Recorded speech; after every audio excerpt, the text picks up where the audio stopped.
Hello friend, welcome back to my channel. तो आज के इस वीडियो में हम देखने जा रहे हैं एपोप्टोसिस का प्रोसेस। तो पहले देखते हैं एपोप्टोसिस होती क्या है। ये जो एपोप्टोसिस होती है इसमें होता है प्रोग्राम सेल डेथ, जिसे हम कहते हैं सेलुलर सुसाइड। मतलब सेल क्या करते हैं, सुसाइड करते हैं।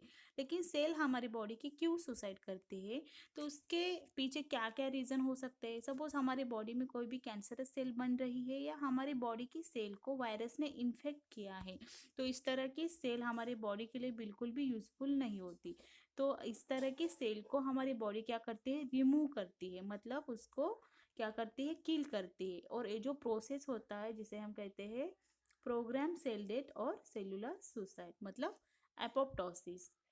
तो एपोप्टोसिस किस तरह से होता है। सपोज एक सेल है जिसको वायरस ने इन्फेक्ट कर लिया है, तो इस सेल क्या हो जाएगी, एपोप्टोसिस में चले जाएगी। मतलब ये खुद को क्या कर देगी, किल कर देगी। तो खुद को किल करने के लिए क्या करती है, तो पहले ये सेल क्या कर देगी, अपना साइज है वो रिड्यूस कर देगी, स्मॉल साइज में बन जाएगी। ये अपना पूरा साइज रिड्यूस कर देगी और इस तरह की स्मॉल सेल में कन्वर्ट हो जाएगी। और साथ में ये क्या कर देगी, इसके अंदर जो भी कुछ सेल्यूलर मटेरियल है, सेल्यूलर मैट्रिक्स प्रेजेंट होता है। सपोज यहाँ पे न्यूक्लियस होगा या साइटोप्लाज्मिक मटेरियल होगा, कंटेंट्स होंगे, तो उनका क्या हो जाएगा, यहाँ पे डिग्रेडेशन हो जाएगा। तो सेल अपने अंदर के सारे कंपोनेंट को डिग्रेड कर देगी। यहाँ तक कि अपने मेम्ब्रेन के प्रोटीन को भी डिग्रेड कर देगी। और इसका जो साइज और शेप है बिल्कुल चेंज हो जाएगा और कुछ इस तरह के ब्लेबिंग मेम्ब्रेन बन जाएगा सेल का, उनका शेप ही पूरा चेंज हो जाएगा। तो इस सेल ने पहले क्या किया, जब भी इसको पता चल गया कि हम मुझे किसी वायरस ने इन्फेक्ट कर लिया है, तो तुरंत ही बाद इस सेल ने अपने अंदर इस तरह के चेंजेस लाने शुरू कर दिए। मतलब इसने साइज रिड्यूस कर दिया, सारे मटेरियल को डिग्रेड कर दिया और ये इस तरह की ब्लेबिंग मेम्ब्रेन इसकी बन गई और इसका शेप पूरा चेंज हो गया। इसके बाद ये जो मेम्ब्रेन है वो कट होके इस तरह के स्मॉल स्मॉल पीसेस में कन्वर्ट हो जाते हैं, जिसे हम कहते हैं एपोप्टिक बॉडी।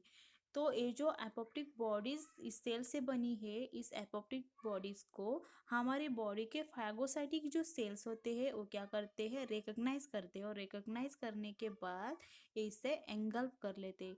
सपोज हमारे बॉडी के न्यूट्रोफिल्स है, मैक्रोफेजेस है, ये जो फैगोसाइटिक सेल्स है ये क्या करते हैं, इस एपोप्टिक बॉडीज को रिकॉग्नाइज करते हैं और इनकी फैगोसाइटोसिस हो जाती है। इस तरह से जो एपोप्टोसिस का प्रोसेस होता है, जिसमें सेल क्या करते हैं, सुसाइड करती है, खुद को इस तरह से डिग्रेड कर देती है और फैगोसाइटिक सेल बाद में आके इन्हें एंगल्फ कर लेते हैं। तो ये जो प्रोसेस है ये बहुत ही इम्पॉर्टेंट प्रोसेस होता है।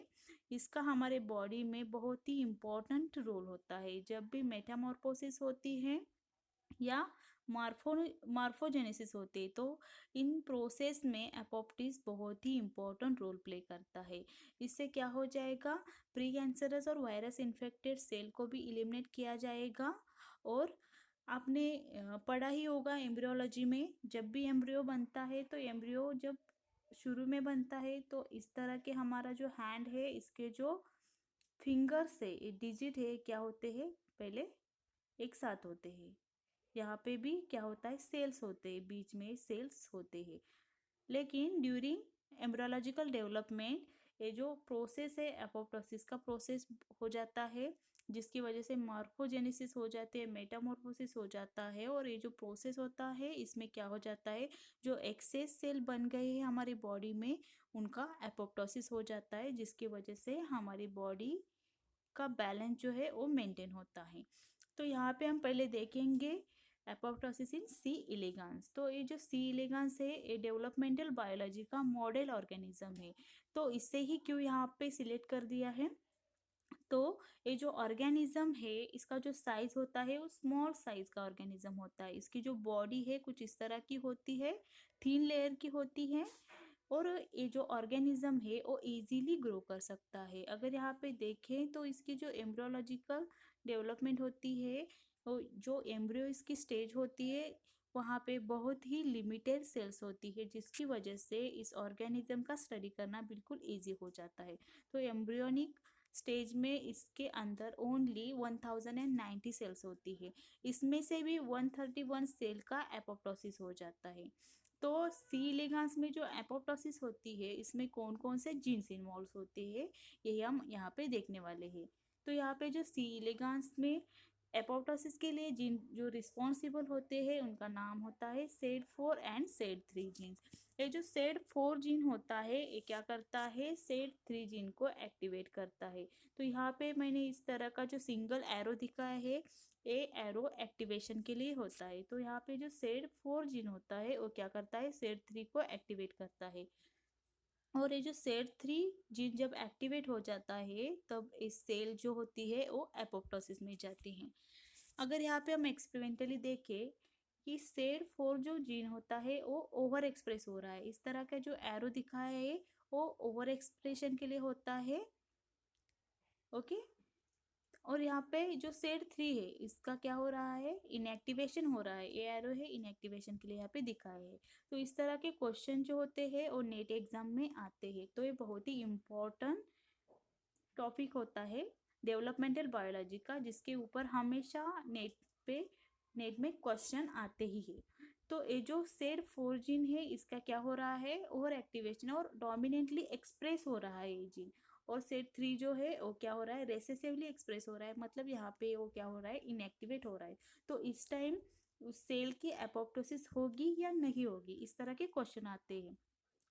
तो यहाँ पे फ्रेंड्स इतना इम्पोर्टेंट होता है कि दोनों जो जीन्स है वो genes are essential for the apoptosis. यहाँ पे अगर ये जीन ओवर एक्सप्रेस हो रहा है और इसका लॉस ऑफ फंक्शन हो गया और ये इनएक्टिवेट हो गया है तो यहाँ पे एपोप्टोसिस नहीं होगी, बिकॉज यहाँ पे दोनों जीन उतने ही इम्पोर्टेंट है जितने एपोप्टोसिस के लिए होने चाहिए। तो यहाँ पे एक जीन का एक्टिवेशन होना, ओवर एक्टिवेशन होना और दूसरे का बिल्कुल भी इनएक्टिवेशन होना एपोप्टोसिस के लिए नहीं होता, यहाँ पे एपोप्टोसिस नहीं होगी। अगर यहाँ पे हम देखेंगे तो सेल का जो सर्वाइवल होता है, सर्वाइवल सिग्नल कौन देता है और सेल कैसे सर्वाइव होते हैं, कौन यहाँ पे डिसाइड करता है कि कौन सी सेल एपोप्टोसिस में जा रही है और कौन सी सेल एपोप्टोसिस में नहीं जा रही। जो सेल एपोप्टोसिस में जाएगी उसमें सेड 4 और सेड 3 दोनों एक्टिवेट होंगे। तो ए इसे एक्टिवेट करता है और यहाँ पे सेल एपोप्टोसिस में जाते हैं। लेकिन यहाँ पे अगर कोई सेल एपोप्टोसिस में नहीं जा रही है तो क्यों नहीं जा रहे, बिकॉज यहाँ पे उस सेल के लिए सर्वाइवल सिग्नल आता है और ये जो सर्वाइवल सिग्नल होता है वो है यहाँ पे, और एक जीन होता है और एक प्रोटीन होता है जो सेड 9। तो ये जो सेड 9 है ये क्या करता है, सर्वाइवल सिग्नल देता है। मतलब क्या होता है, तो यहाँ पे एक रेड कलर से एरो दिखा है, बिल्कुल भी ऐसा ब्लंट सा एरो है। तो ये जो एरो होता है वो इनहिबिशन के लिए होता है। तो यहाँ पे सेड 9 जीन जो है ये क्या करता है, सेड 4 को इनहिबिट करता है। यहाँ पे इसने सेड 4 को इनहिबिट कर दिया, मतलब इसको इनएक्टिव कर दिया। अगर यहाँ पे सेड 4 इनएक्टिव हो गया है तो यहाँ पे सेड 3 भी एक्टिव नहीं होगा, बिकॉज सेड 4 ही क्या करता है, सेड 3 को एक्टिवेट करने का काम करता है। तो यहाँ पे एपोप्टोसिस होगी या नहीं, नहीं। तो यहाँ पे एपोप्टोसिस नहीं होगी।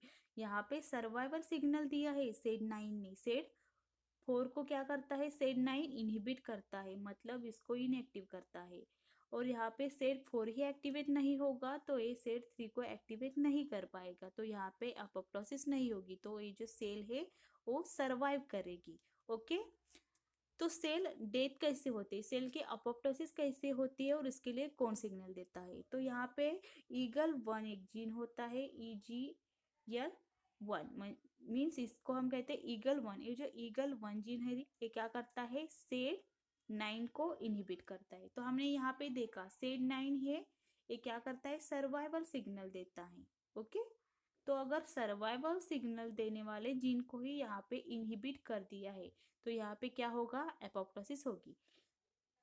फिर भी हम देखेंगे कैसी होती है। तो यहाँ पे जो सेड 9 है ये क्या करता है, सर्वाइवल सिग्नल देता है। जो ईगल 1 है तो ईगल 1 जो होता है वो प्रो एपोप्टिक होता है, मतलब ये क्या करता है, एपोप्टोसिस को हेल्प करता है। अगर ईगल 1 यहाँ पे एक्टिवेट है तो ये क्या कर देगा, एंटी एपोप्टिक जीन को क्या कर देगा, इनहिबिट कर देगा। अगर यहाँ पे SED9 इनहिबिट हो गया है, ये एंटी एपोप्टिक जीन है, तो ईगल 1 की वजह से इसका क्या हो गया है, इनहिबिशन हो गया है, पूरी तरह से इनएक्टिव हो गया है। तो ये ईगल 1 की वजह से SED9 जब इनएक्टिवेट होता है तब SED4 एक्टिवेट होता है, SED3 एक्टिवेट होता है और यहाँ पे सेल एपोप्टोसिस में चले जाते हैं।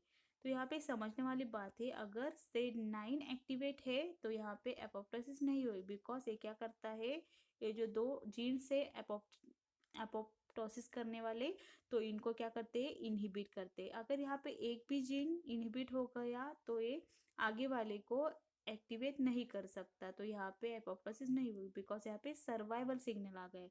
लेकिन यहाँ पे क्या हो गया है, डेड सिग्नल आ गया है जो ईगल 1 ने दिया है। तो ईगल 1 ने SED9 को क्या किया है, इनहिबिट किया है, मतलब सर्वाइवल सिग्नल को यहाँ पे इसने इनएक्टिव कर दिया है। तो सेल क्या हो जाएगी, एपोप्टोसिस में चले जाएगी। अगर यहाँ पे नेक्स्ट केस में देखें, यहाँ पे क्या हो गया है, ओनली SED9 का इनएक्टिवेशन हो गया है।